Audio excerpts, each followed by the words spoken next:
আসসালামু আলাইকুম। সবাই কেমন আছেন? আশা করি সবাই ভালো আছেন। আজ আপনাদের জন্য নতুন গল্পের নতুন পর্ব নিয়ে এসেছি। আশা করি গল্পটি আপনাদের ভালো লাগবে। তাহলে চলুন শুরু করা যাক। এটি একটি সত্য ঘটনা, একজনের জীবনে ঘটে যাওয়া ঘটনা। সে এক প্রেমের করুণ কাহিনী। প্রথমত গল্পটা শুনে আমি নিজে বিশ্বাস করতে পারিনি। এমনও ঘটে মানুষের জীবনে, তা সত্যি ভাবা যায় না। আমার মুখে না হয় শুনুন তার ভয়ানক প্রেমের কাহিনী। তাহলে চলুন শুরু করা যাক। অদ্ভুত এক প্রেমে পড়ে যায় গত বর্ষায়, যা এলোমেলো করে দেয় আমার বিশ্বাস অবিশ্বাসের দেয়াল। অন্যরকম এক সত্যের মুখোমুখি হই আমি। জীবনের অন্যতম সেই সত্য ঘটনাটি আপনাদের শোনাবো। এটাকে নিছক গল্প ভাববেন না। এই ঘটনা আমার জীবন ওলটপালট করে দিয়েছে। আমার নাম মোহাম্মদ আলাউদ্দিন আলো। সবাই আমাকে আলো বলেই ডাকে। ফ্যামিলিতে মা, বাবা আর আমরা ৩ ভাই আছি। আমি সবার ছোট। বড় ভাইয়েরা বাবার বিজনেস দেখাশোনা করে। তারা দুজন বিয়ে করেছে। মা বাবা সবকিছু দায় দায়িত্ব ভাইয়া আর ভাবিদের উপর ছেড়ে দিয়ে রিটায়ার করেছে। আমি ইউনিভার্সিটিতে পড়ি। দেখতে হ্যান্ডসাম, গায়ের রং ফর্সা, উচ্চতা পাসপোর্ট ৬ ইঞ্চি হবে। কলেজ, ইউনিভার্সিটিতে এমনকি স্কুল জীবনেও অনেক মেয়ের ক্রাশের কারণ ছিলাম আমি। আমার বন্ধুরা আমাকে দেখে বলতো, দোস্ত, এই জীবনে মনে হয় আমরা প্রেম করতে পারবো না। আমি বলতাম, কেন? এমন করে বলছিস কেন? কি এমন সমস্যা হলো যে তোরা প্রেম করতে পারবি না? আমার বন্ধুরা বলতো, সারা কলেজের সমস্যা তো একটাই, সে হলো তুই।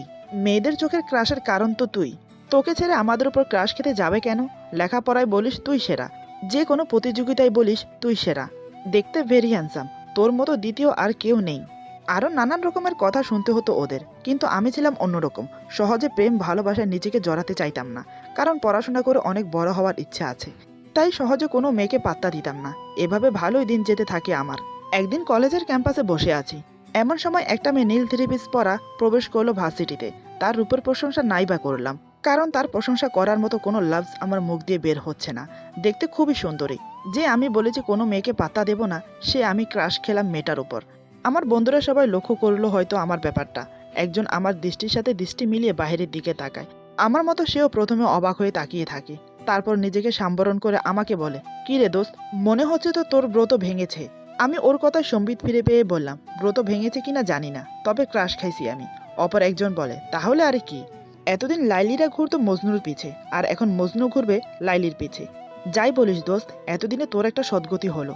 আমি একটু রাগের সাথে বললাম, আরে তোরা কি শুরু করে দিলি? ক্রাশ খাইছি মতলব এই না যে আমি ওর সাথে প্রেম করতে যাব। তবে ভালো লেগেছে মেয়েটাকে আমার, সেটা মিথ্যে বলতে পারবো না। আরেকজন উঠে বলে, ভালো লেগেছে যখন, তখন ভালোবাসতে আর দেরি কোথায়? দেখবি দোস্ত, তুই এবার প্রেমে পড়বি। এই নিয়ে ৩ বন্ধুর মাঝে অনেক কথা হলো। সেদিন ক্লাস কমপ্লিট করে বাসায় চলে আসলাম। তবে মেয়েটার চেহারা বারবার চোখের উপর ভাসছে। মনে মনে ভাবলাম, কাল কলেজে গিয়ে সর্বপ্রথম ওর সাথে পরিচিত হব। এসব ভেবে কোনোরকম রাত পার করলাম। সকালে ঘুম থেকে উঠে ফ্রেশ হয়ে নাস্তা করে ভার্সিটিতে চলে গেলাম। আজ আমি একটু জলদি ভার্সিটিতে এসেছি, কারণ বন্ধুরা আসার আগে ওর সাথে কথা বলতে হবে। তা না হলে যদি দেখে, সারা দিন প্যারা দেবে। ভাগ্য ভালো ছিল, আমার বন্ধুরা কেউ আসেনি, আর মেয়েটা ক্যাম্পাসে বসেছিল। আমি এগিয়ে গেলাম ওর কাছে। তারপর লম্বা করে একটা সালাম দিলাম, আসসালামু আলাইকুম। মেয়েটা ডায়েরিতে কিছু লিখছিল, আমার উপস্থিতি টের পাইনি। আমি সালাম দেওয়াতে ডায়েরি বন্ধ করে আমার দিকে তাকিয়ে ওয়ালাইকুম সালাম বলে। আমি বললাম, কেমন আছেন? মেয়েটি বলে, জি ভালো, আপনি? আমি বললাম, আলহামদুলিল্লাহ ভালো আছি। কিছু মনে না করলে আপনার নামটা কি জানতে পারি? মেয়েটা কোনো সংকোচ না করে বলে, লাইলা আক্তার। ওর নামটা শুনে একটু অবাকই হলাম। কাল তো আমার বন্ধুরা এই নাম বলে আমাকে প্যারা দিচ্ছিল। ওদের নামের সাথে একদম মিলে গেল, লাইলা। আমি চুপ করে ভাবছি দেখে মেয়েটি বলে, এই যে মিস্টার, কি এত ভাবছেন? আমি বললাম, কিছু না। মেয়েটি বলে, আপনার নাম? আমি বললাম, আলো। আপনি কি এই ভার্সিটিতে নতুন? লাইলা বলে, জি। আমার হাতে একটু কাজ আছে, আমি তাহলে আসি। এই বলে লাইলা চলে গেল। মেয়েটার সাথে কথা বলে বুঝলাম একটু অহংকারী। তবে আমার ভালো লেগেছে, তাই আমি প্রায় ওর সাথে যেচে কথা বলতে যেতাম। কিন্তু মেয়েটা বিরক্ত হতো। এর জন্য আমি আমার বন্ধুদের কাছে হাসির পাত্র হয়ে গেলাম। এভাবে আরও কয়েক মাস কেটে গেল, কিন্তু লাইলা আমাকে পাত্তা দেয়নি। আমিও হাল না ছেড়ে পিছনে পড়ে আছি। কাল থেকে ইউনিভার্সিটি বন্ধ। মনে মনে ভাবলাম নানার বাড়ি যাব। তাই সবকিছু রেডি করে নানার বাড়িতে যাচ্ছিলাম ঢাকা থেকে। প্রায় ৫-৬ বছর পর যাচ্ছি। মা বাবা ব্যস্ত, ওনারা যেতে পারবে না। তাই ইউনিভার্সিটি থেকে ছুটি পেয়ে আমি একাই পথ দিলাম। সারপ্রাইজ দেওয়ার জন্য নানার বাড়িতে ফোন না করেই বের হলাম। ট্রেনে বসে বসে এসব ভাবছি।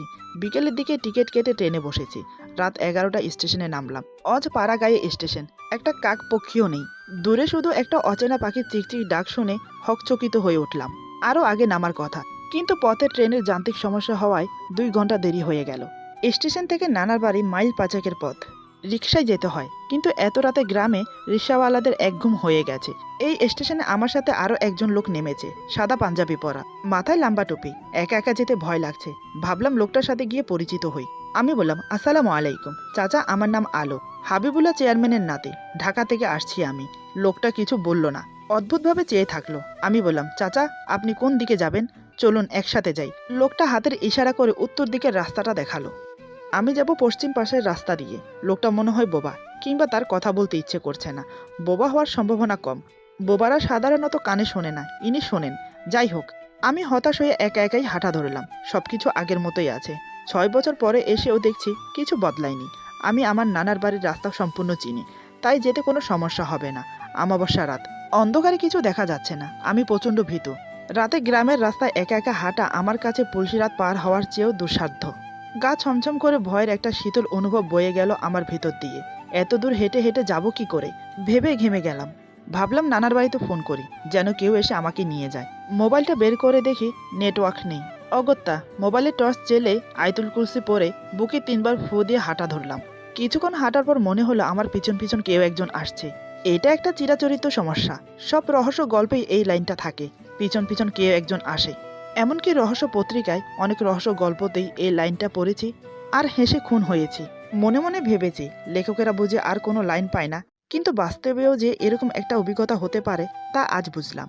ভয়ে আমার গলা শুকিয়ে এলো। এসব ক্ষেত্রে নিয়ম হচ্ছে পিছন ফিরে তাকানো যাবে না। পেছনে ভূত থাক আর পেতনি থাক, কোনো আগ্রহ দেখানো যাবে না, সোজা হেঁটে চলে যেতে হবে। কিন্তু আমার যে এখন ঝেড়ে একটা দৌড় দিতে ইচ্ছে হচ্ছে, কি করব বুঝতেছি না। একবার মনে হলো সাদা পাঞ্জাবি পরা লোকটা নাকি হয়তো আমাকে ভীতু ভেবে ভয় দেখাচ্ছে। পেছনের লোকটার হাঁটার আওয়াজ বেড়েছে। আমি আর থাকতে না পেরে পিছন ফিরে তাকালাম। দেখি কেউ নেই, কিন্তু আওয়াজটা অবিকল আছে। মনে হচ্ছে দপ দপ করে পা ফেলে কেউ এগিয়ে আসছে। হঠাৎ করে হালকা মিষ্টি একটা গন্ধ এসে লাগলো আমার নাকে। মিষ্টি জর্দা দিয়ে পান খাওয়ার গন্ধ। আমার মাথা চক্কর দিয়ে উঠল। মনে হলো ঘুরে পড়ে যাব। আমার ভয় এখন চরম অবস্থায়। বুকের মধ্যে যেন ভূমিকম্প শুরু হয়ে গেছে। হার্টবিট হাঁপসের মতো উঠানামা করছে। আমি উল্টোর দিকে ফিরে একটা দৌড় দিলাম। বারবার নিজেকে গালি দিচ্ছি কেন যে ফোন করে এলাম না। পেছনের অদৃশ্য মানবটার দৌড়ের আওয়াজ স্পষ্ট কানে আসছে। ধীরে ধীরে তা কাছে চলে আসছে। এভাবে আমি মাইল খানিক চলে এসেছি, আরও বেশিও হতে পারে। আমার কোনো হুঁশ নেই। প্রাণপণ দৌড়চ্ছি, কোনো মতেই ধরা দেওয়া যাবে না। এটা আমার জীবন মরণ খেলা। তবে কাদের ব্যাগ নিয়ে বেশিক্ষণ দৌড়াতে পারলাম না। ক্লান্ত অবসন্ন হয়ে উঠল শরীর, নুয়ে পড়েছি আমি। এ যাত্রায় আমি মনে হয় শেষ। মৃত্যুর ভয় আমাকে গ্রাস করে নিল। আমি যেন অচেতন্য হয়ে যাচ্ছি, চলে যাচ্ছে জীবনের শেষ প্রান্তে, মৃত্যুর শিহরণে। মিষ্টি গন্ধটা নাকের কাছে চলে এসেছে। কলিজাটা মোচড় দিয়ে উঠল। এক মুহূর্তের জন্য মা বাবার ছবিটা ভেসে উঠল মনের আয়নায়। ইউনিভার্সিটির লাইলার কথা মনে হলো। মনে মনে বললাম, বিদায় লাইলা, আর তোমার পিছে পিছে ঘুরে বিরক্ত করব না, বিদায়।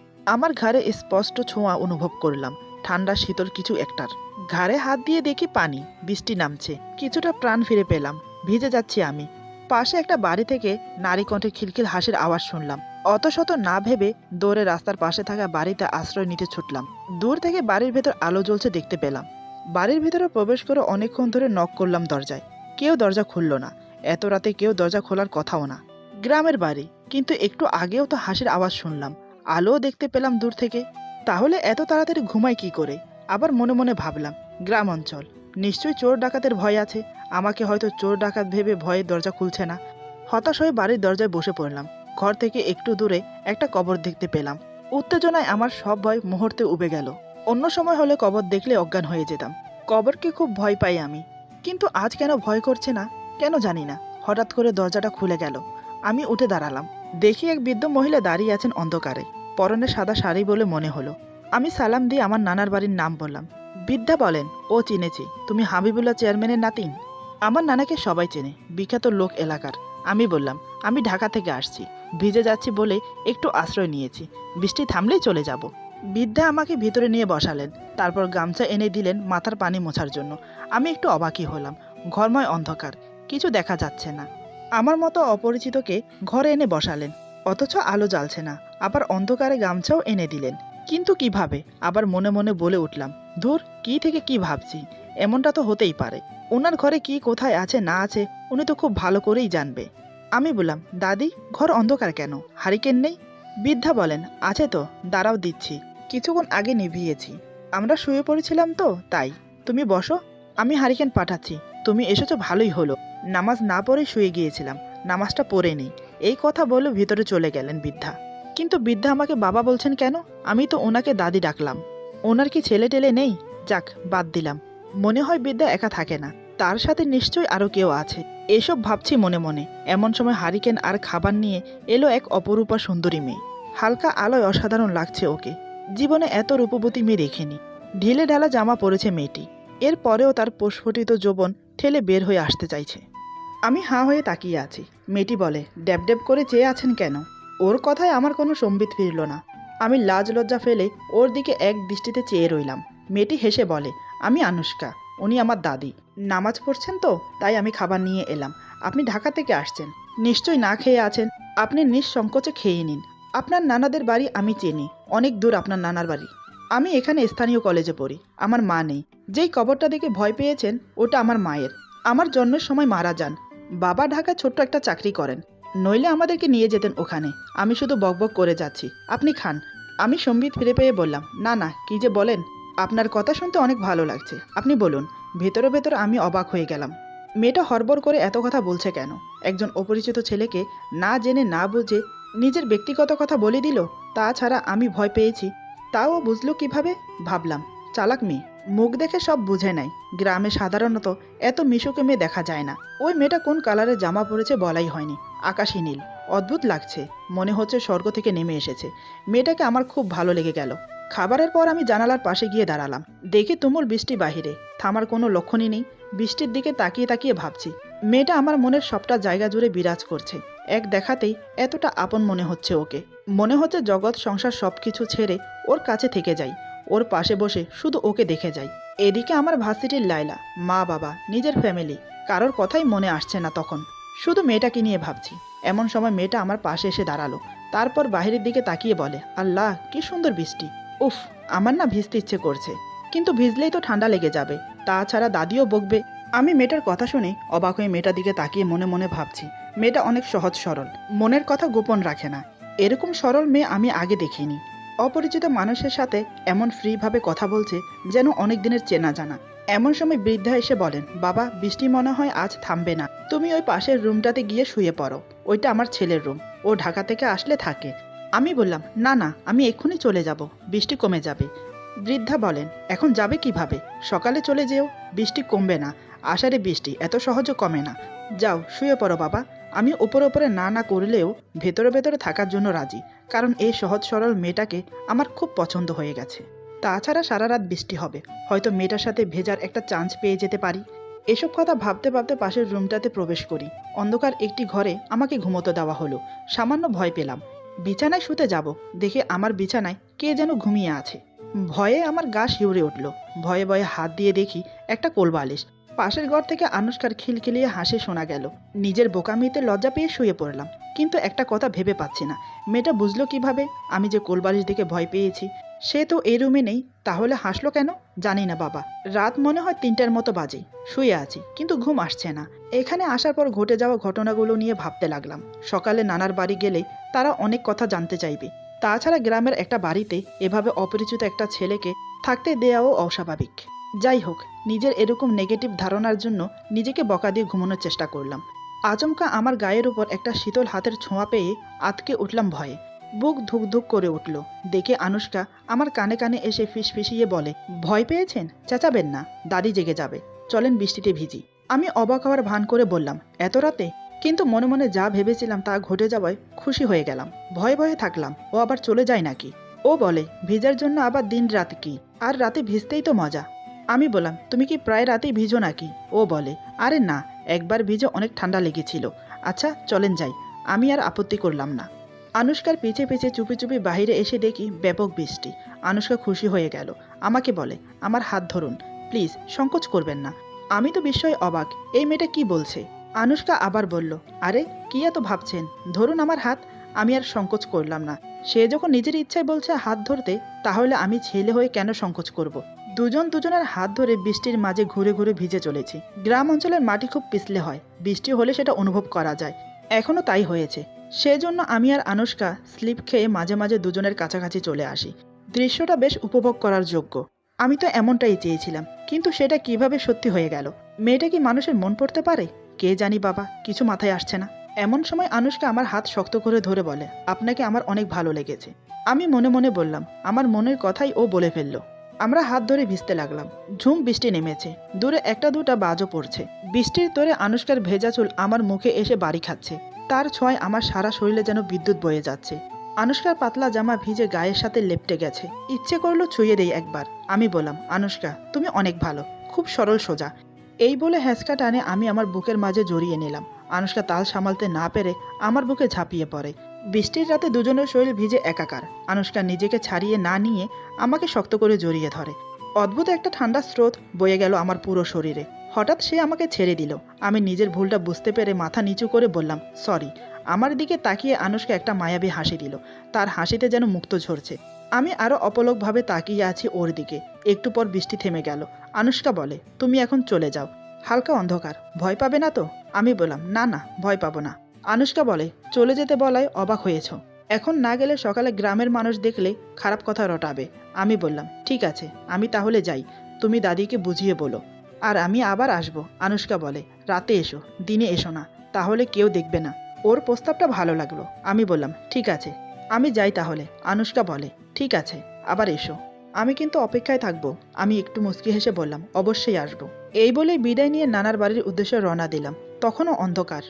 আনুশকাকে নিয়ে এটা সেটা ভাবতে ভাবতে ভোরের দিকে গিয়ে নানার বাড়ি পৌঁছলাম। হালকা অন্ধকার তখনও আছে। ফজরের আজান দিয়ে দিয়েছে। যত সম্ভব নানা ভাই আর মামারা সবাই মিলে নামাজ পড়তে গেছে মসজিদে। তার জন্য হয়তো বড় গেট খোলা। তা না হলে এত ভোর ভোর গেট খোলা থাকতো না। গেট খোলা দেখে কাউকে ডাকার প্রয়োজন মনে করলাম না। আমি ভেতরে প্রবেশ করলাম। গ্রাম অঞ্চলে ভোরের দিকে সবাই উঠে যায়। তাই বাড়িতে প্রবেশ করার সাথে সাথে কাজের লোকগুলো আমাকে দেখে অবাক হয়ে যায়। সবাইকে চেঁচিয়ে ডাকতে শুরু করে। ওদের চেঁচামেচিতে বাড়ি শুদ্ধ সবাই এক জায়গায় জড়ো হয়। এত ভোরে আমাকে দেখে সবাই অবাক হলো। সবাই জিজ্ঞাসা চোখ নিয়ে আমার দিকে তাকিয়ে আছে। আমি আনুশকাদের বাড়ির ব্যাপারটা পুরো চেপে গিয়ে বললাম, রাতের গাড়িতে এসেছি, তাই ভোরে পৌঁছালাম। আমার কথা যেন কারোরই বিশ্বাস হচ্ছে না। তাই সবাই একে অপরের মুখের দিকে তাকাচ্ছে। আমি মুচকি এসে বললাম, তোমাদেরকে সারপ্রাইজ দেব বলে আগে থেকে ফোন করিনি। তা বলো, কেমন দিলাম সারপ্রাইজ সবাইকে? সবাই আমাকে নিয়ে ব্যস্ত হয়ে পড়ে। সারা রাত জার্নিং করার ফলে হয়তো আমি ক্লান্ত। কিন্তু কাল রাতে আমার সাথে কি ঘটেছে, কোথায় ছিলাম, সেটা আমি কাউকে বললাম না। এদিকে আমার মামাতো বোন রিয়া আমাকে দেখে খুব খুশি হলো। সামান্য সন্দেহের চোখে তাকালো মনে হচ্ছে। নাকি আমার মনের ভুল, কে জানে। চোরের মনে পুলিশ পুলিশ। ও মনে হয় আমাকে একটু একটু পছন্দ করে, কিন্তু মুখ ফুটে বলেনি কখনো। আমাকে দেখে ও খুশিতে আত্মহারা হয়ে যায়। এবার ও ওর মনের কথা আমাকে বলবে, সে আশায় বসে আছে। সকাল থেকে দুপুর পর্যন্ত আমি ঘুমিয়ে কাটালাম। তাই মেয়েটা ভালো করে সুযোগ পেয়ে ওঠেনি আমার সাথে কথা বলার। দুপুরে যখন ঘুম থেকে উঠলাম তখন দেখি এলাহি কারবার। টেবিলে নানান রকমের সুস্বাদু খাবার আয়োজন করা হয়েছে শুধু আমার জন্য।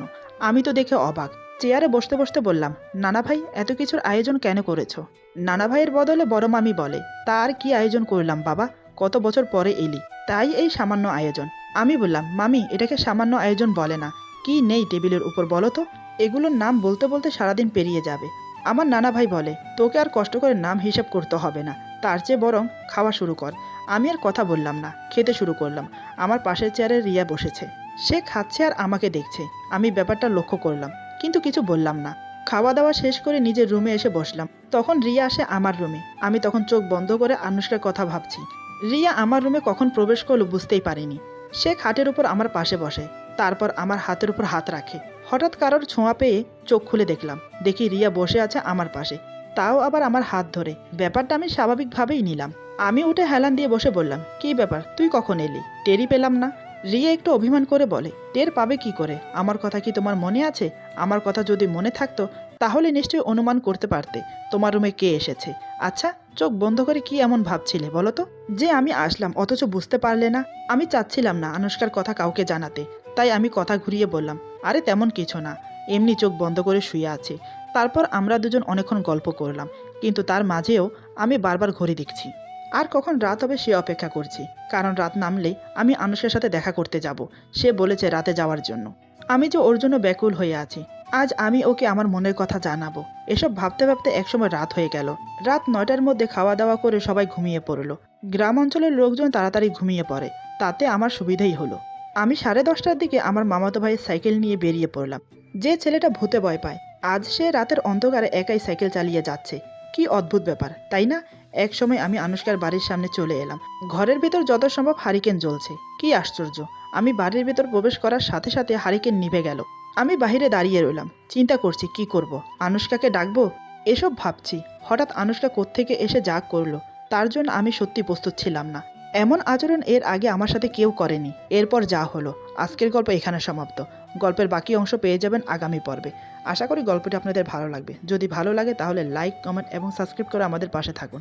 পাশে থাকা বেল আইকন প্রেস করে দেবেন, তাহলে আমাদের নিত্য নতুন ভিডিও আপনাদের কাছে পৌঁছে যাবে। সবাই ভালো থাকবেন, সুস্থ থাকবেন। আল্লাহ হাফিজ।